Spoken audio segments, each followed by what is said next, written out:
یہ مرزا ملعون جو ہے اب یہ کہتا ہے کہ میں ہوں مسلم علمی کتابی، اور ساری امت کے اکابر کے خلاف بھونکتا ہے، اور میں ہوں مسلم علمی کتابی۔ یہ کتابی کا جو لفظ ہے فقہ کی کتابیں یا ہمارے عربی لٹریچر میں تو یہ تو یہودی یا کرسچن کو کہا جاتا ہے، اور اس کا معاملہ بھی بٹوین لائنز اسی طرح ہی ہے، یہ کتابی ہے۔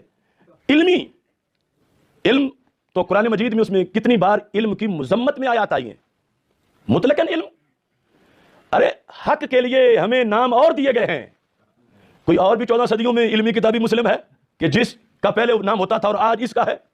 اب دیکھو قرآن مجید برہان رشید سے علم کے لحاظ سے وما تفرقوا الا من بعد ما جاءهم العلم، اللہ فرماتا ہے کیوں فرقہ واریت ہوئی؟ اس لیے ہوئی کہ ان کے پاس علم آیا تھا۔ تو ایک فساد کی جڑ بھی علم کو کہا گیا ہے، فتنے کی جڑ بھی علم کو قرآن میں کہا گیا ہے۔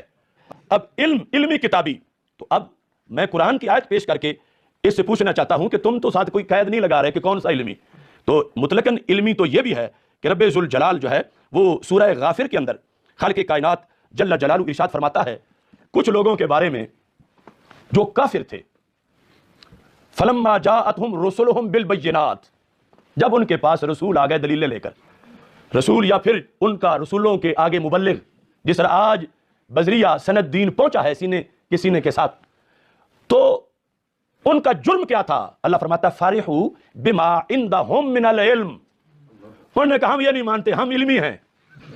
فارحوا، خوش ہو گئے، کس پر؟ بما عندهم من العلم، جو اپنا اٹکل پچو تھا، جو اپنا دال دریا تھا، جو اپنا اینٹ لوڑا تھا، اس کے لحاظ سے یعنی جب کہا جائے کہ یہ قرآن کی تفسیر فلاں تابعی نے کی ہے، فلاں تبع تابعی نے کی ہے، یہ فلاں مجتہد نے کی ہے، یہ فلاں محدث نے کی ہے، تو یہ ادھر سے سب کو بابی بابی کہہ کے جو ہے وہ بولتا ہے، تو یہ آیت ہے اس کے بارے میں، فارحوا بما عندهم من العلم۔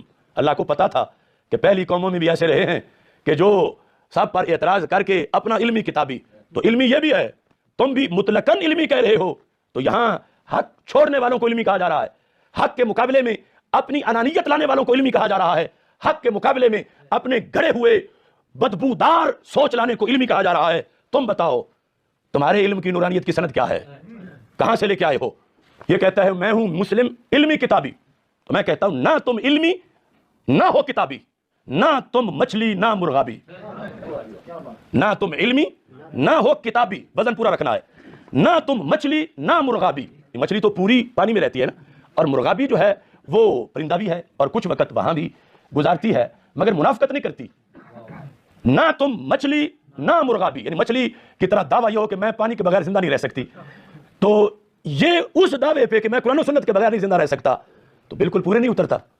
نہ تم علمی نہ ہو کتابی، نہ تم مچھلی نہ مرغابی، نہ تم شعلہ نہ شادابی، نہ فارانی نہ فارابی، تم ہو ریبی، تم مرتابی، ابن سلولی پھر کذابی، کچھ تم مندر، کچھ محرابی، کچھ ہو رافض، کچھ ہو وہابی، تم ہو عہد نو کی خرابی، روش کلابی، فکر تیزابی۔ علی بھائی اگلا سوال ہے، ایک بریلوی مفتی علامہ اور پی ایچ ڈی ڈاکٹر صاحب نے آپ کے علمی دلائل کے جواب میں قرآن حکیم کے آیات پڑھ پڑھ کر یہ عقیدہ ثابت کرنے کی کوشش کی ہے کہ اللہ تعالیٰ کے نزدیک لفظ کتابی یہود و نصارہ کے لیے یوز ہوا ہے، اور لفظ علمی بھی یہود و نصارہ اور ان گمراہ فرقوں کے لیے استعمال ہوا ہے جو نبی صلی اللہ علیہ وآلہ وسلم کی مخالفت میں علم والے ہونے کے باوجود دعوت حق قبول نہ کرنے کے سبب گمراہ ہوئے، لہٰذا آپ کا یہ شعر صرف گمراہی کی علامت ہے، نہ میں وابی نہ میں بابی، میں ہوں مسلم علمی کتابی۔ سر اگر آپ کو یہ شعر پسند نہیں ہے نا تو آپ دوسرے والا شعر لے لیں کہ مرنے سے پہلے اے مسلمان کر لے اس پہ غور، کتابوں کا خدا اور ہے بابوں کا خدا اور، جس خدا کا تعارف ہمیں بابوں نے کروایا وہ ان صفات کے ساتھ نہیں تھا جو کتابوں کے ذریعے اللہ کے محبوب صلی اللہ علیہ وآلہ وسلم اور ان کے صحابہ اہل بیت تابعین تبع تابعین نے ہم تک دین پہنچایا، کہ ڈیفرنٹ ہے۔ یہ جو ڈاکٹر صاحب ہیں نا، پی ایچ ڈی اسکالر صاحب، یہ وہ شخصیت ہیں جن کے بارے میں بریلوی مکتب فکر کا ایک کلیم ہے کہ اس وقت سب سے بڑا ہمارا اسکالر یہی بندہ ہے، ڈاکٹر اشرف آصف جلالی صاحب حفظہ اللہ تعالی من الجنۃ والناس۔ تو دعا، زندہ بندے کو تو کسی کو بھی دعا دے سکتے ہیں۔ مجھے بڑا افسوس ہوا اور انہوں نے میرے شعر کے اوپر ایک پوری نظم کہہ دی تھی، ٹھیک ہے، نہ تو جناب وہ مرغابی نہ تو وہ مچھلی، پتہ نہیں کیا کچھ کر کے۔ جب کوئی شخص کتاب و سنت کے دلائل کے مقابلے پہ آپ کو شعر سنا رہا ہو اور شعروں سے جواب دے رہا ہو چار بندے سامنے بٹھا کے، تو پھر آپ سمجھ لیں ان کے پاس دلائل ختم ہو گیا۔ اور مجھے اس بات پہ اتنا افسوس نہیں ہے، میں نے اس کو حسب حال اور خبرناک کے طور پر یا خبریار کے طور پہ انجوائے کیا ہے، بڑا مزہ آیا، 2-3 بار لگا کے سنا ہے۔ مجھے دکھ یہ ہے کہ جو انہوں نے قرآن کی تحریف کی ہے، سر انہوں نے قرآن کی آیات پیش کر کے یہ کہا کہ یہ جو علم ہے نا، علم کی بات کرنا یا اپنے آپ کو علمی کہنا، یہ کافروں کی نشانی ہے، لیکن انہوں نے ساتھ یہ نہیں بتایا کہ پھر مسلمان کی نشانی کیا ہوتی ہے۔ مسلمان تو کافر کے بالکل الٹ ہوتا ہے نا، بلکہ کہنا چاہیے کافر مسلمان کے بالکل الٹ ہوتا ہے۔ تو اگر کافر کا علمی ہونا اس کی نشانی ہے تو مسلمان کا کیا غیر علمی یا جاہل ہونا، یہی مطلب نکلے گا نا۔ اور سب تحریف انہوں نے یہ کی کہ قرآن پاک میں جو اس طرح کی آیات آتی ہیں نا، سورہ شورا کے اندر بھی آتی ہے، سورہ آل عمران کے اندر بھی، سورہ نساء کے اندر بھی، باقاعدہ انہوں نے سورہ شورا کی آیت پڑھی ہے، اور وہ آیت پڑھ کے انہوں نے کہا کہ اس میں آیا کہ یہ جیسا کہ سورہ آل عمران میں بھی آتا ہے نا، اعوذ باللہ من الشیطان الرجیم، ان الدین عند اللہ الاسلام، بے شک اللہ کے حضور قیامت والے دن ایکسیپٹیبل ریلیجن صرف اسلام ہے۔ وَمَا اخْتَلَفَ الَّذِينَ أُوتُوا الْكِتَابَ إِلَّا مِن بَعْدِ مَا جَاءَهُمُ الْعِلْمُ بَغْيًا بَيْنَهُمْ، اہل کتاب نے جو العلم آ جانے کے بعد بھی انکار کیا ہمارے محبوب صلی اللہ علیہ وآلہ وسلم کا، تو آپس کی ضد کی وجہ سے کیا۔ سیم اسی طرح کے الفاظ ہیں سورہ شورا کے اندر کہ انہوں نے دین میں تفرقہ ڈالا علم آ جانے کے بعد۔ اس کا مطلب یہ تھا کہ جب علم موجود تھا تو ان کو چاہیے تھا علم کی پیروی کرتے، تو انہوں نے پتہ اس کا کیا ترجمہ کیا کہ علم آنے کی وجہ سے تفرقہ ڈال گیا۔ سر ہمارے جو اسٹوڈنٹس تو چھوڑ دیں، جس کو تھوڑی سی اردو آتی ہے وہ بھی حسرت ہے کہ یہ اس نے پی ایچ ڈی کی ڈگری اس کو کس نے دی ہے بندے کو۔ سر یہ قرآن کی تحریف ہے، قرآن کی تحریف ہے۔ اللہ تو علم کو اپنی طرف آن کر رہا ہے کہ میں نے علم دیا تھا، اس علم کے ہوتے ہوئے بھی تم گمراہ ہو گئے، تمہیں چاہیے تھا اس علم کی پیروی کرتے۔ علم آ جانے کے بعد یعنی العلم قرآن، یہود و نصارہ نے مخالفت کی اس لیے کہ ان کو بغض تھا نبی علیہ السلام سے، وہ چاہتے تھے بنو اسرائیل میں پیغمبر آئے، یہ بات تھی، اس کو کیا بنا دیا۔ اور سر یہ سورۃ البقرہ اگر آپ پڑھیں نا تو العلم کے حوالے سے آپ کو ایک اور آیت ملے گی جو اسپیسیفکلی نبی علیہ السلام کو اللہ تعالیٰ نے بیان فرمائی ہے، اس سے آپ کو یہ بالکل عقیدہ کھل کے سامنے آ جائے گا۔ اعوذ باللہ من الشیطان الرجیم، بسم اللہ الرحمن الرحیم۔ یہ جناب 120 نمبر آیت ہے سورۃ البقرہ۔ وَلَن تَرْضَىٰ عَنْكَ الْيَهُودَ وَلَا النَّصَارَىٰ، ہرگز راضی نہیں ہوں گے یہودی اور نصرانی یعنی عیسائی، حَتَّىٰ تَتَّبِعَ مِلَّتَهُمْ، یہاں تک کہ تم ان کی ملت پر نہ آ جاؤ۔ اللہ فرما رہا ہے اے صحابہ، اے نبی علیہ السلام کی جماعت، اور نبی علیہ السلام آپ کی خواہش ہے نا کہ یہود و نصارہ آپ کی بات مان لیں، جب تک آپ ان کی ملت پہ نہ چلے جائیں آپ سے خوشی نہیں ہوں گے۔ قُلْ إِنَّ هُدَى اللَّهِ هُوَ الْهُدَىٰ، اے نبی فرما دو کہ ہدایت تو وہ ہے جو اللہ دیتا ہے، اور اللہ یہاں پہ ہدایت کسے کہہ رہا ہے وہ بھی سن لیں۔ وَلَا إِنِ اتَّبَعْتَ أَهْوَاءَهُمْ بَعْدَ الَّذِي جَاءَكَ مِنَ الْعِلْمِ، اور اے نبی علیہ السلام بفرض محال اگر آپ نے ان کی خواہشات کی پیروی کی بعد اس کے کہ آپ کے پاس العلم آ چکا ہے، مَا لَكَ مِنَ اللَّهِ مِن وَلِيٍّ وَلَا نَصِيرٍ، تو اے اللہ کے نبی آپ کا اللہ کے مقابلے پر نہ کوئی دوست ہوگا نہ مددگار، اگر آپ نے بھی العلم کے آ جانے کے بعد ان کی پیروی کی۔ یہ تو اللہ کہہ رہا ہے علم کی پیروی کرو، اور وہ کہہ رہا ہے علمی وہ لوگ ہوتے ہیں جو گمراہ ہوتے ہیں، جو علم کی بات کرتے ہیں۔ یہ ان کا قصور نہیں ہے، یہ بابوں کے دین پہ چل رہے ہیں، اور بابا یہی کہتا ہے، یہ بابے نہیں کہنا علم بس کریو یار۔ اور ہمارے نبی علیہ السلام کو کیا حکم ہے سورہ طٰہٰ میں، قُل رَبِّ زِدْنِی علما، اے نبی آپ بھی دعا کیا کریں اے اللہ میرے علم میں اضافہ کر دے، میرے عشق و سرور میں، میرے وجدان میں۔ یہ تو نہیں الفاظ، انبیاء کی وراثت کیا ہے؟ علم۔ حضرت آدم علیہ السلام کو جو سجدہ ہوا کس بنیاد پہ؟ علم، کیونکہ انہوں نے چیزوں کے نام بتا دیے تھے۔ اچھا میرے بھائیو، 10 کمانڈمنٹس جو آئی ہیں سورہ بنی اسرائیل کے اندر، آیت نمبر 36 جو 9th کمانڈ ہے، اس میں بھی اللہ تعالیٰ نے علم کی فضیلت کا بیان کیا ہے۔ وَلَا تَقْفُ مَا لَيْسَ لَكَ بِهِ عِلْمٌ إِنَّ السَّمْعَ وَالْبَصَرَ وَالْفُؤَادَ كُلُّ أُولَٰئِكَ كَانَ عَنْهُ مَسْئُولًا، اے انسان کسی چیز کی پیروی اس وقت تک مت کر جب تک کہ تیرے پاس اس کے بارے میں ڈیفینیٹ علم نہ آ جائے۔ بے شک کان، آنکھیں اور عقل، دل یا دماغ کوئی بھی چیز ہو، اس کے بارے میں تم سے پوچھا جائے گا کہ تم نے ان 3 انسٹرومنٹس کو یوز کر کے حق بات تک پہنچنے کی کوشش کیوں نہیں کی۔ تو علم کی فضیلت سے تو پورا قرآن بھرا ہوا ہے، اور یہ جس طریقے سے علم کی توہین کرتے ہیں نا، یہ اس بات کا ثبوت ہے کہ یہ کس کیٹیگری میں فال کرتے ہیں۔ اور وہ کیٹیگری جو ہے نا سورۃ النجم کی آیت نمبر ہے 28، پارہ نمبر 27 کے اندر، اعوذ باللہ من الشیطان الرجیم، بسم اللہ الرحمن الرحیم۔ وَمَا لَهُم بِهِ مِنْ عِلْمٍ، اور انہیں اس معاملے میں کوئی علم نہیں ہے، إِن يَتَّبِعُونَ إِلَّا الظَّنَّ، یہ صرف اپنے گمان کی پیروی کرتے ہیں۔ وَإِنَّ الظَّنَّ لَا يُغْنِي مِنَ الْحَقِّ شَيْئًا، اور گمان جو ہوتا ہے نا وہ سچائی کے اور علم کے مقابلے میں کوئی شے ہی نہیں ہے۔ تو اللہ فرما رہا ہے کہ حق کیا ہے؟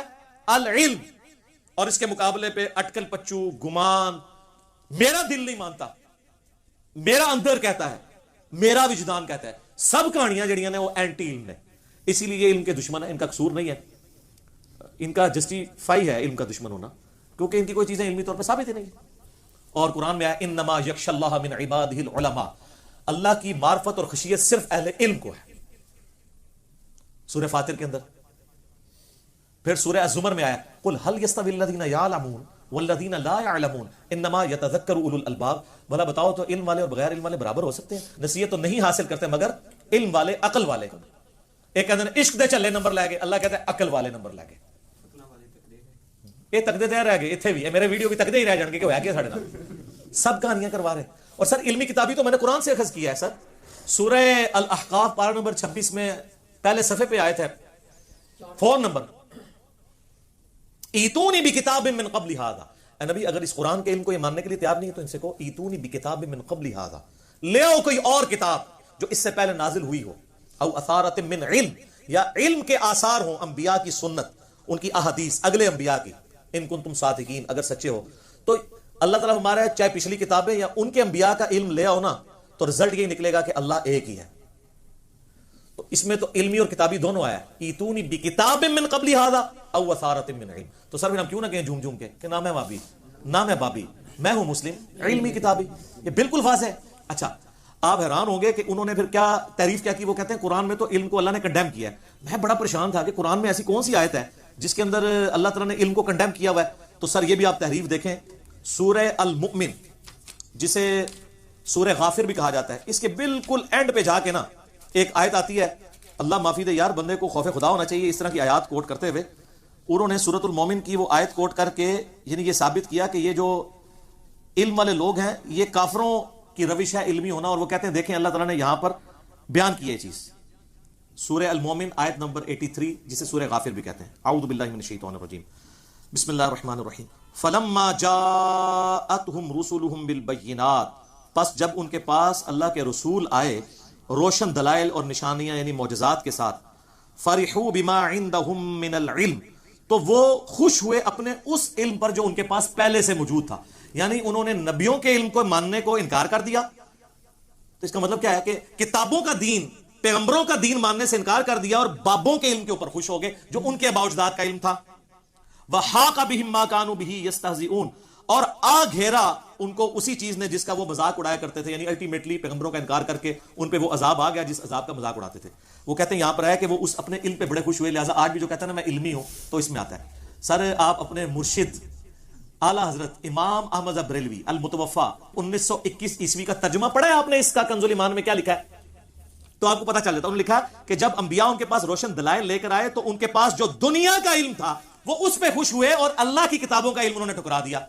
تو سر یہ تو ہماری دلیل تھی, انہوں نے اس علم سے مراد بخاری مسلم اور قرآن لے لیا. تو اعلیٰ حضرت نے کہا دنیا کا علم, انہوں نے تو دین نکال ہی دیا. تو میں جو آپ کو یہاں سکھا رہا ہوتا ہوں, میں آپ کو کسی فزکس کی بک کا حوالہ دے رہا ہوتا ہوں یا کسی میتھمیٹکس کی بک کا. تو اعلیٰ حضرت نے اس کے ساتھ لکھا ہے دنیا کا علم. ان کو پتا تھا بعض لوگ گمراہ ہو جائیں گے, اس سے اصلی علم کی توہین نہ کر دیں, تو اعلیٰ حضرت نے ترجمہ کر کے تھوڑے ڈاکٹر صاحب کی ڈگری واپس لے لی ہے. ہاں تو اور کیا سر, علم کی توہین کرنے والا تو مسلمان نہیں ہے. تو کہتے ہیں وہ علمی کتابی مسلم آج تک کوئی نہیں, 1400 سال کے اندر آیا. سر 1400 سال میں آج تک بریلوی بھی کوئی نہیں آیا تھا. تو اس کا جواب کیا دیں گے؟ نہیں ہم تو سنی ہیں, بریلوی تو ان کی نسبت ہے. تو سر آپ ہمارا نہیں مان رہے. کہتے ہیں علمی کتابی, کہتے ہیں سر میں علمی کتابی نہیں کہتا, میں کہتا ہوں میں ہوں مسلم علمی کتابی. آپ ہیں مسلم بریلوی دیوبندی اور میں ہوں مسلم علمی کتابی. اگر بریلوی دیوبندی اہل حدیث اور شیعہ یہ مسلم ہو سکتا ہے تو علمی کتابی مسلم نہیں ہو سکتا. اور یہ ہم نے ڈیڈکٹ کیا ہے قرآن سے. ایتونی بکتاب من قبل ھذا او اثارۃ من علم ان کنتم صادقین. پھر غدیر خم پہ بھی آپ صحیح مسلم میں اوپر تلے 4 حدیث ہیں انٹرنیشنل نمبر کے مطابق 6225 سے لے کے 6228 تک. اس میں بھی قرآن اور اہل بیت ہے. غدیر خم پہ میرا کلپ لاکھوں لوگوں نے دیکھا, آپ دیکھ لیں. وہاں پہ بھی ہے کہ اہل بیت کے ساتھ اس نے سلوک کرنا ہے. قرآن اللہ کی کتاب ہے, اس میں ہدایت ہے, اس میں نور ہے, یہ اللہ کی رسی ہے, اس کو پکڑو, اپنا تعلق اس کے ساتھ مضبوط کرو. جو اسے پکڑے گا وہ ہدایت پہ ہوگا, جو چھوڑ دے گا گمراہ ہو جائے گا. اور یہ ڈاکٹر پکا ناسبی ہے, یہ آل امیہ کا دفاع کرتا ہے. تو اس کو اللہ تعالیٰ نے کتاب اللہ کی توحید سے بھی محروم کیا ہوا ہے اور اہل بیت کے دفاع سے بھی محروم کیا ہوا ہے. اور اس پلیٹ فارم سے الحمدللہ غدیر خم پہ یہ پلیٹ فارم کھڑا ہے. کتاب اللہ کی توحید کا دفاع بھی ہو رہا ہے اور اہل بیت کا دفاع بھی اس پلیٹ فارم سے ہو رہا ہے. اور ان سے اللہ تعالیٰ نے دونوں چیزیں چھین لی ہوئی ہیں. علم کا مذاق اڑا رہے ہیں, کتابوں کا مذاق اڑا رہے ہیں, اور اہل بیت کا مذاق اس طرح اڑا رہے ہیں کہ شہادت حسن کے دن یہ امیر معاویہ کانفرنس کرواتے ہیں, اور کربلا کہ 10 محرم والے دن امیر معاویہ کانفرنس کراتے ہیں رضی اللہ تعالیٰ عنہ. ہم بھی صحابی ہونے کے سے احترام کرتے ہیں, لیکن خدا کے لیے کوئی اور دن چوز کریں, ٹھیک ہے. جو اہل بیت کے یعنی یاد کرنے کے دن ہے نا, ان دن آپ ان لوگوں کو نہ یاد کریں, ٹھیک ہے. اور اگر آپ کے اندر یعنی اتنی کوئی اخلاقی جرت ہوتی نا, تو آپ 10 محرم والے دن فضائل اہل بیت بیان کرتے, اور آپ غدیر خون کی حدیث بیان کرتے, اور آپ بخاری کی حدیث بیان کرتے 2812 عمار کو ایک باغی جماعت قتل کرے گی, عمار انہیں اللہ اور جنت کی طرف بلائے گا, اور وہ جماعت دوزخ کی طرف بلا رہی ہوگی. اور آپ اپنی پبلک کو بتاتے کہ مولا علی کے مخالفین کے بارے میں نبی الاسلام نے کیا الفاظ استعمال کیے ہیں, دوزخ کی طرف بلانے والی باغی جماعت, اور مولا علی کی جماعت جنت کی طرف بلانے والی جماعت عمار ابن یاسر جن کے ساتھ کھڑے ہیں رضی اللہ عنہم اجمعین وعلیہم السلام اجمعین. تو یہ انہوں نے مذاق اڑایا, توبہ کریں, میں ان پہ توبہ پیش کرتا ہوں. اور ان کی پبلک کو میں کہتا ہوں, ان کو تو نہیں, یہ تو توفیق اللہ ہی دیتا ہے علماء کو, کہ مرنے سے پہلے اے مسلمان کر لے اس پہ غور. کتابوں کا خدا اور ہے, بابوں کا خدا اور واللہ جب تو غور کرے گا نا, تو بھی جھوم جھوم کے کہے گا کیا, کہ نہ میں وہابی, نہ میں بابی, میں ہوں مسلم علمی کتابی, نہ میں سو کالڈ وہابی ہوں, نہ میں بابوں کا دفاع کرنے والا بابی ہوں, میں علمی کتابی مسلم ہوں. ٹھیک ہو گیا.